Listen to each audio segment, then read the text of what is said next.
Welcome back to the Baltimore Ravens Blitz, where we're talking all about the Baltimore Ravens, who have now won 3 straight games since their Week 10 bye, at which point it looked like the end of the world was coming for this franchise.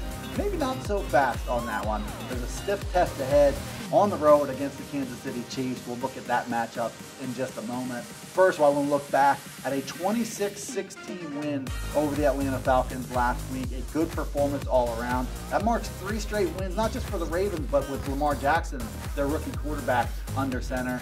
Another 217 rushing yards in that win over the Falcons. Gus Edwards, their running back, 82 yards on 21 carries. Lamar Jackson, 75 yards and a touchdown on 17 carries. It's an interesting dynamic with those two, where they've got some north, south, east, west, a lot of ground to cover for opposing defenses. And you've seen that formula start to work for the Ravens. But most important of all, I think, in that matchup against the Falcons, the Ravens defense held Atlanta to 131 total yards in that game. It's an offense that's very potent when it's operating at its highest level. The Ravens shut it down. Also had a fumble that they returned for a touchdown.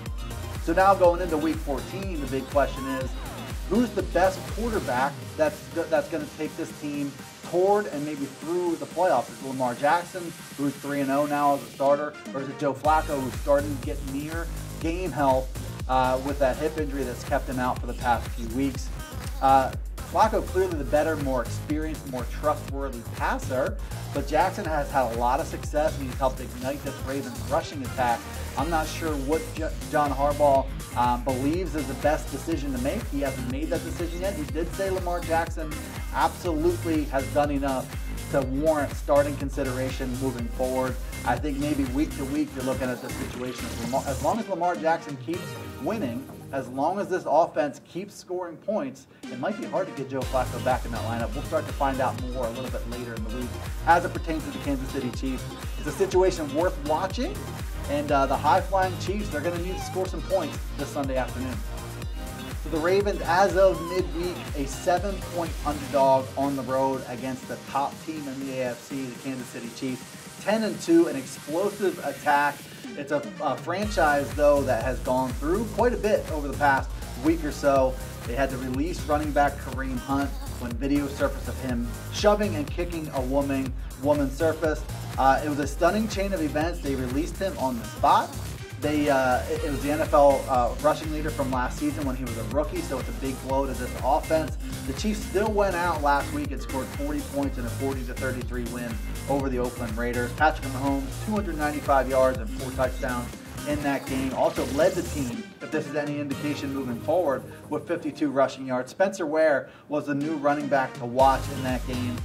Finished with 47 yards and a touchdown on 14 carries. He's a pretty good, pretty diverse, versatile option that the Ravens will have to keep track of. This game has some pretty big playoff implications, probably for both teams. Ravens are now within a half a game of the Pittsburgh Steelers in the AFC North. The Steelers have lost 2 games in a row and now sit at 7-4-1. The Ravens are at 7-5. Chiefs are currently the AFC's #1 seed with a 10-2 record. The Ravens sit just ahead of 4 6-6 teams: the Dolphins, Colts, Broncos, and Titans. It's going to be a sprint to the finish. Every game has implications for this Ravens team. An upset win on the road over Kansas City would be a huge boost to that effort. All right, a few matchups, storylines to watch. Ravens-Chiefs here coming up in Week 14 on Sunday. Obviously, the Ravens defense coming to play against a Chiefs attack that is innovative, creative, and Patrick Mahomes has not dropped off at all since Week 1. A high level of play from him, gets a lot of different receivers involved, including tight end Travis Kelce, trying to fluster him a little bit, pressure him, try to get a mistake or two out of him. You're not going to be able to play in coverage for very long, so the pass rush will obviously be a key. Who's under center for the Ravens?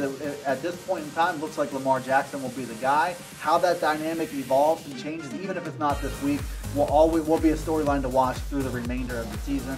It's a pivotal weekend as the AFC playoff picture starts to take shape. The Dolphins play New England. The Colts are at Houston, another playoff team. The Steelers and Broncos are both on the road, granted against lesser teams. A win over Kansas City, there's some opportunity there for some of those 6-6 teams to start to weed themselves out.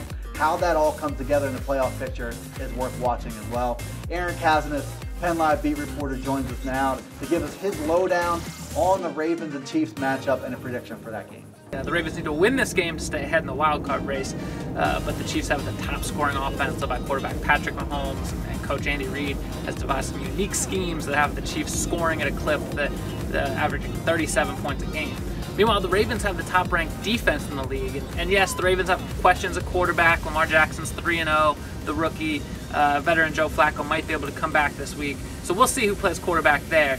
But it's really going to be about the Ravens' top-ranked scoring defense trying to slow the Chiefs' top-ranked scoring offense. The two teams that beat the Chiefs this year had to score an average of 48 points a game to do it. That's not how the Ravens win games. The Ravens, every game the Ravens have won, they've held an opponent to under 21 points or 21 points or less. So we'll see. Can Patrick Mahomes and the Chiefs keep rolling past the Ravens defense, or can this Ravens defense stand up to the toughest challenge they'll face all year? That could dictate whether or not the Ravens have a shot to get a win at Arrowhead Stadium. All right, thanks, Aaron. I think the Ravens defense will have its moment. Maybe this is a close game, a slugfest early. It's hard to keep that Chiefs offense under wraps for all 4 quarters of the game, though. I think Mahomes and company, they're going to be too much for this Ravens team. I've got the score 26-21 in favor of the Chiefs. If they're able to hold the Chiefs to 26 points, it does give the Ravens a fighting chance, though. We'll see what happens. Thanks for tuning in to this edition of the Baltimore Ravens Blitz. Be sure to subscribe to the PennLive YouTube channel while you're here. Jump in the comments section if you've got a prediction for the game. And of course, follow along on PennLive.com.